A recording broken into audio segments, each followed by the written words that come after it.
अफवाह में कल ही आपकी बार का ई में कोई आदमी मुझको एमपी का चुनाव लड़ाना चाह रहा है। हाँ, उसका नाम भी हम बोल दें, एक तो दिलीप मिश्रा जी। तो बोला कि हम दादा हम तो 3 गो विधानसभा में घूमते हैं, तो 3 गो अब तो पैसा भी नहीं है। अरे ब्रदर, हमको बोला कि काहे चुनाव नहीं लड़ रहे हैं, तो हम उसको बोला कि इतना ही। अरे आप जीत जाइएगा। ये लोग एकदम अर्जुन मुंडा और कालीचरण, ये लोग नेता थोड़े है, आप ना नेता हैं। अब हम बोले कि भैया तो हम सब कुछ करा देंगे। अब देखिए वो आदमी 1705 बूथ का, हाँ, तो 1705 बूथ का जो चुनाव है, और मेरा उतना वित्तीय स्थिति भी क्या है कि विधानसभा को तो हम किसी का अफोर्ड कर लेंगे, क्योंकि 297 बूथ है।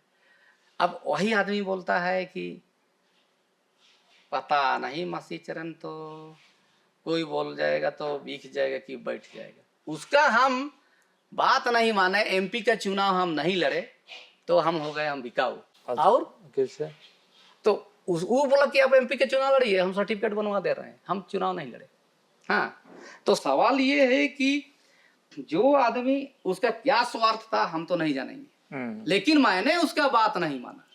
हाँ, तो इसलिए आपको बिकाऊ बोल दिया। अभी बोल रहा है कि हम बिकाऊ हैं, या ये विधानसभा चुनाव लड़ेगा या नहीं लड़ेगा। इसके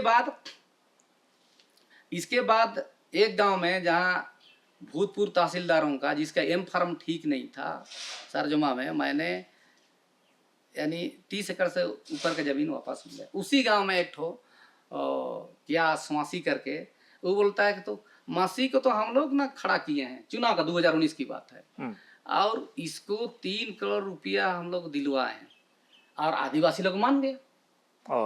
हाँ तो सवाल ये कि मैं ठीक नहीं हूं कि मेरे लोगों का विचारधारा परिपक्व नहीं है, तो इस प्रकार से मैं चुनाव हारा हूं, मैं अफवाहों से चुनाव हारा हूं।